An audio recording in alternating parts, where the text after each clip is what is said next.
മഴക്കാലം ഒരുപാട് നല്ല ബാല്യകാല ഓർമ്മകളിലേക്ക് നമ്മളെ കൂട്ടിക്കൊണ്ടു പോകുന്നു.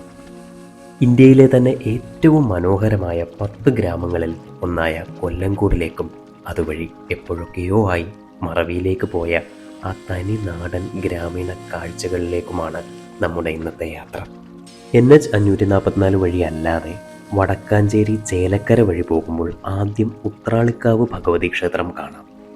നെൽപ്പാടങ്ങൾക്കിടയിൽ മനോഹരമായ ക്ഷേത്രം, പുറകിൽ തീവണ്ടി പോകുന്ന കാഴ്ച, ചുറ്റും മലനിരകൾ, അതിനൊത്ത നടുക്കായി അമ്പലവും കൂട്ടിനി ചാറ്റൽ മഴയും. കേരളത്തിൻ്റെ നെല്ലറയായ പാലക്കാട് ഈ കൊച്ചു ഗ്രാമം കാണാൻ പ്രമുഖ വ്യവസായിയായ ആനന്ദ് മഹീന്ദ്ര കൊതിച്ചത് വെറുതെയല്ല.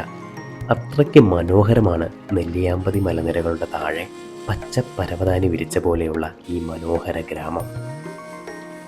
കൊല്ലങ്കോട് പ്രശസ്തമായതോടെ ധാരാളം ടൂറിസ്റ്റുകൾ ഇവിടെ വരികയും അതിവിടുത്തെ ഈ ശാന്തസുന്ദര ഗ്രാമീണ ജീവിതത്തെ ഭംഗപ്പെടുത്തുകയും ചെയ്തു എന്ന് വാർത്തകളിൽ കണ്ടിരുന്നു. കൊല്ലങ്കോട് ഗ്രാമത്തിൻ്റെ സ്വൈര്യത ഒട്ടും നഷ്ടപ്പെടുത്താതെ, എന്നാൽ കാഴ്ചകളുടെ അനുഭവങ്ങളുടെ രസത്തിന് ഒട്ടും കുറവ് വരാതെ ആസ്വദിക്കാൻ പറ്റിയ സ്ഥലങ്ങൾ കാണാം. മികച്ച റോഡുകളാണിപ്പോൾ ഇവിടെ. ഇരുവശവും പാടങ്ങളും ഇടയ്ക്ക് പനകളും കണ്ടുകൊണ്ടുള്ള ഡ്രൈവിംഗ് ഒരു പ്രത്യേക സുഖമാണ്. സ്റ്റേറ്റ് ഹൈവേ 310 മുന്നോട്ട് പോകുമ്പോൾ എന്താണ് പ്രത്യേകമായി കാണാനുള്ള സ്ഥലങ്ങൾ എന്ന് ചോദിച്ചു കഴിഞ്ഞാൽ, ടൂറിസ്റ്റ് സ്പോട്ട് എന്നതിലുപരി കുറേ അനുഭവങ്ങളാണ് പറയാനുള്ളത്. ട്രാഫിക് ബ്ലോക്കും തിരക്കുകളും ശബ്ദ കോലാഹലങ്ങളും ഒന്നുമില്ലാതെ തുടങ്ങുന്ന ശാന്തമായ പ്രഭാതങ്ങൾ, കിളികളുടെ ശബ്ദം, പാടവരമ്പത്തൂടെ ഓടുന്ന കുട്ടികൾ, അതിനിടെ ട്രെയിൻ കടന്നു പോകുമ്പോൾ അതിനെ കൈവീശി കാണിക്കുക, അങ്ങനെ ഒരുപാട് ഓർമ്മകളിലൂടെയുള്ളൊരു യാത്ര കൂടിയാണ് കൊല്ലങ്കോട് നമുക്ക് തരുന്നത്. കാറൊരു സൈഡിൽ ഒതുക്കി പുറത്തിറങ്ങി ചാറ്റൽ മഴയൊക്കെ കൊണ്ട് ഞങ്ങൾ കുറച്ച് നേരം ഈ ഭംഗി ആസ്വദിച്ച് നിന്നു. തിരക്കിട്ട് ഓരോ സ്ഥലങ്ങൾ കണ്ടു തീർക്കുന്നതിനെക്കാട്ടിലും സുഖമാണല്ലോ സാവധാനം ഓരോ നിമിഷവും എൻജോയ് ചെയ്തു പോകുന്നത്. മുന്നോട്ട് പോകുമ്പോൾ നമുക്കൊരു ശിവക്ഷേത്രം കാണാം. അതും കഴിഞ്ഞ് മുന്നോട്ട് പോകുമ്പോൾ ഇവിടെ എന്തായാലും കണ്ടിരിക്കേണ്ട കുടിലിടം കാണാം. പാലക്കാട് നിന്നും ഏകദേശം 24 കിലോമീറ്റർ ദൂരെയാണ് കൊല്ലങ്കോട് കുടിലിടം സ്ഥിതി ചെയ്യുന്നത്. ദയവ് ചെയ്ത് ഭക്ഷണ സാധനങ്ങൾ അകത്തേക്ക് കൊണ്ടുപോകരുത്. 20 രൂപയുടെ പാസ്സാണ് ഇവിടെ ഉള്ളത്. അത്യാവശ്യം പാർക്കിംഗ് സംവിധാനങ്ങളും ഇവിടെയുണ്ട്.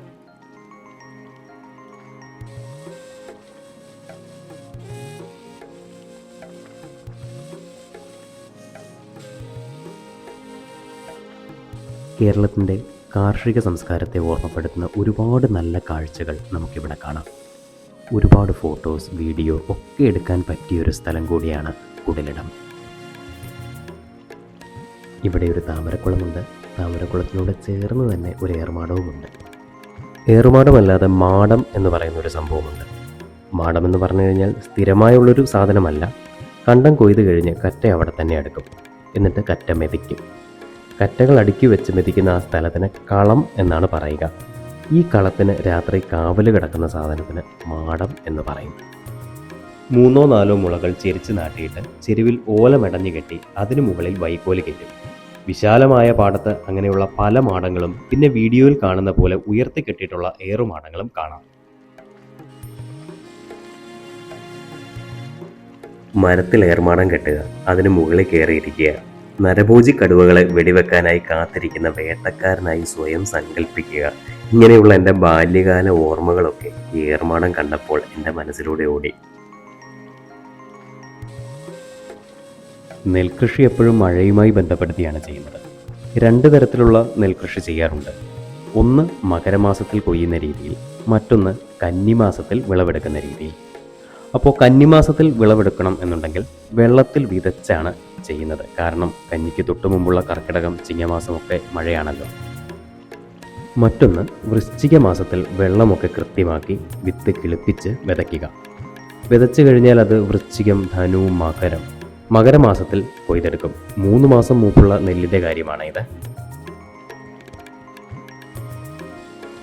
നമുക്ക് കുടിലിടത്തിൻ്റെ കാഴ്ചകളിലേക്ക് തിരിച്ചു വരാം. ഇതാണ് കുടിലിടത്തിൽ പാടത്തിൻ്റെ നടുവിൽ നിന്നുള്ളൊരു 360 വ്യൂ. വശത്ത് തന്നെ പൊള്ളാച്ചി വരെ പോകുന്ന റോഡും കാണാം. അങ്ങനെ വയലിലൂടെ മുൻപോട്ട് നടന്നു കഴിയുമ്പോൾ ഈ കാണുന്നതാണ് പണ്ട് താഴ്ചയിലുള്ള തോട്ടിൽ നിന്നും പൊക്കത്തിലുള്ള കണ്ടത്തിലോട്ട് വെള്ളം ചവിട്ടിക്കയറ്റാൻ ഉപയോഗിക്കുന്ന ചക്രവും അറയും. ഇവിടെ നിന്ന് കഴിയുമ്പോൾ നമുക്ക് സുന്ദരമായൊരു കാഴ്ച കാണാം. മറ്റൊന്നുമല്ല, അനവധി വെള്ളച്ചാട്ടങ്ങൾ. നീണ്ടുകിടക്കുന്ന നെൽപ്പാടങ്ങളും പിറകിൽ കർട്ടൻ വിരിച്ച പോലെ വെള്ളച്ചാട്ടങ്ങളുമുള്ള ഈ കാഴ്ച ലോകത്തിലെ തന്നെ മനോഹരമായ കാഴ്ചകളിൽ ഒന്ന് എന്ന് പറയേണ്ടി വരും. നമ്മുടെ നാടിൻ്റെ തനതായ സംസ്കൃതിയെ വിളിച്ചോതുന്ന കാഴ്ചകൾ, അവിടെ മണ്ണിൻ്റെയും പ്രകൃതിയുടെയും സുഖമറിഞ്ഞുള്ള അനുഭവങ്ങൾ, ഇവയൊക്കെയാണ് നമ്മൾ ശ്രദ്ധിക്കേണ്ടത്. ഇന്തോനേഷ്യയിലെ ബാലിയും തായ്ലൻഡും ഒക്കെ പോലെ ഒരു ഇൻ്റർനാഷണൽ ടൂറിസ്റ്റ് ഡെസ്റ്റിനേഷൻ ആകാനുള്ള കാമ്പ് കൊല്ലംകോടിനുണ്ട്. സാധാരണ ജനജീവിതത്തെ ബാധിക്കാതെ തന്നെ ഈ പ്രദേശത്തുള്ളവരുടെ ഒരു പ്രധാന വരുമാന സ്രോതസ്സായി വിനോദസഞ്ചാരത്തെ മാറ്റുന്നത് നല്ലതായിരിക്കും.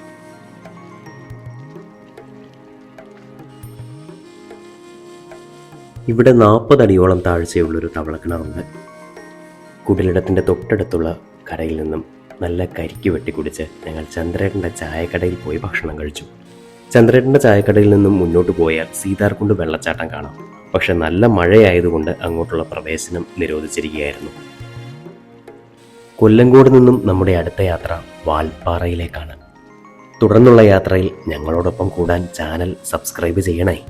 ഭൂമിയിലെ 7ാം സ്വർഗമായ വാൽപ്പാറയുടെ കാഴ്ചകൾ അടുത്ത വീഡിയോയിൽ കാണാം.